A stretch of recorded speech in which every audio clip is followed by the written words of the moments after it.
vocabularies. Hooray. The first one is hooray. Hooray. Hooray. Hooray.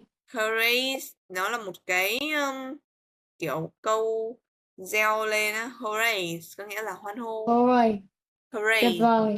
hoan hô. Hoan hô. The next one is Don't worry. don't worry.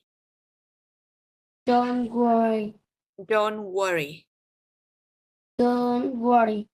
Don't worry is Đừng don't worry, đừng lo lắng. lo. Yes, again, don't worry. Don't worry. And the last one is No, thanks. no thanks. No thanks. No thanks is No thanks.